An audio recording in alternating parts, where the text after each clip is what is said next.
other than that, I really try hard to keep things simple and not get myself involved in complicated things.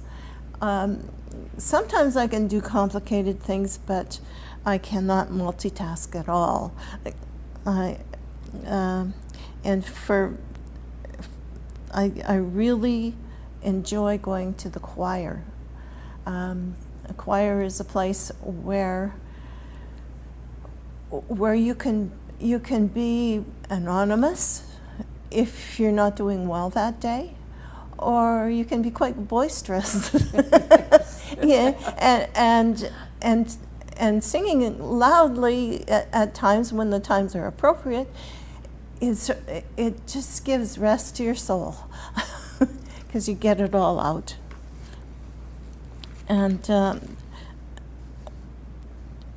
I usually tell everybody about in the choir, or people who I know I can trust. I tell them about my Alzheimer's so that they understand, and I have to tell them what it's like too, because their first thought is end stage. And when these people see me after not seeing me for a while, they're so surprised. They say, "Oh, you look so good!" Like they expected me to be locked up like I did. Yeah, it is so true. Yeah, and you think, what? Yeah, really? What were they I'm thinking? still me. I'm still here. Yeah. So I've also met new friends from the programs in Alzheimer's Society, and they're living with dementia, like you, and we understand, and it's so great to talk to people who have it and share the experience, and you know that they're still there as well, no matter how fast they're progressing. I know, I agree with you on that. Our coffee and conversations at the meetings, just the artful, I go to the artful afternoons, and it is a real joy to talk to people with dementia. I mean, there's so many different varieties, but we all get each other. We all understand that we're not, don't cover me up, I'm not dead yet. I can still go out, I can still play. Yeah, I might need help once in a while doing certain things, but when we're talking with people that have dementia, they get us. There's not a whole lot of explaining like you have to do to friends or acquaintances, and and for even some family members that don't get it. They look at us and they go, what's wrong? That's not what's wrong with you. Yeah, either they go, that's not what's wrong with you, or they put all the labels on you so that you can't be part of the family anymore. You're something to be taken care of. Yeah. I try to make time for things that I really like to do. I love my hiking. I'm going to Peru next week. Dementia hasn't stopped me in that in any way. Obviously, I can't go alone, but I have friends that I've been hiking with for years, almost 20 years, and they understand me. They know what my limitations are. They make sure that I take my medications when I'm supposed to. They check my box, see what the times are. They know not to let me cook. I'm sure I could start a forest fire even with the propane, the ones that you're allowed to cook with in the forest these days. But, I love hiking. It will be a very sad day for me when I cannot do that anymore. Visiting with my grandkids, that is a joy. But it's a joy to anybody who has grandkids. It's not just people with dementia, it's everybody loves their grandkids. Yes. You know, my grandkids all understand that I have dementia. If my granddaughter is like a 4-year-old vocal support for Alzheimer's. When she sees that somebody's not getting that I'm having a problem, she will go up to them and actually say, "You must know about my Nana. She's not having a good moment right now. What she's trying," she goes, "You can help her along. She won't mind, but she's not stupid." Priceless. That's priceless. Out of the babes.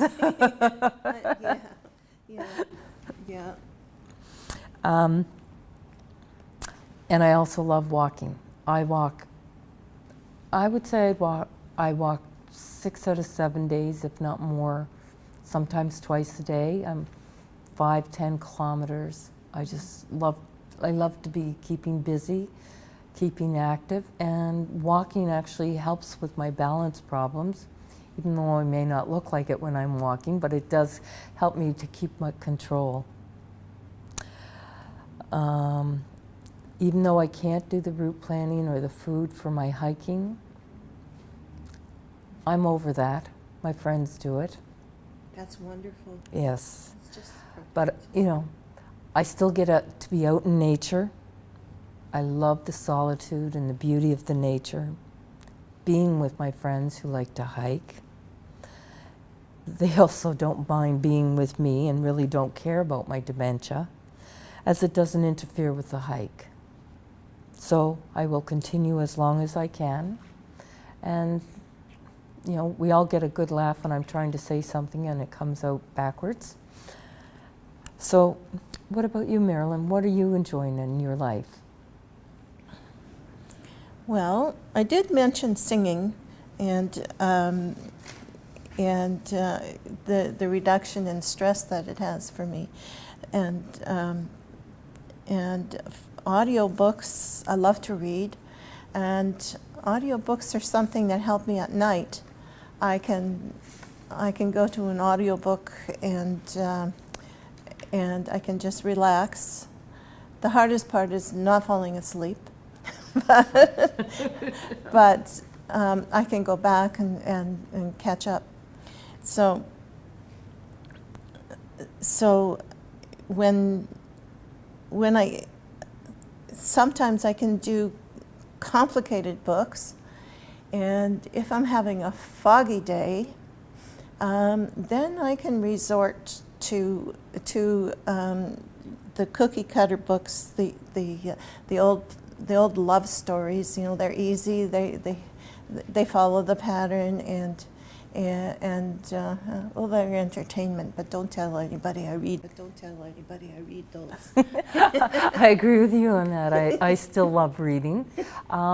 I've probably read some of my favorite books and gotten to the end and realized, oh, I have read this one before, and it's still as good as it was the first time. I still had the funny jokes at the right places, and I just love reading. And Marilyn, I've taken your advice about the audio books, and so in the night times now, I'm using that, and I fall asleep now, listening to the audio books instead of falling asleep with, reading a book on my phone.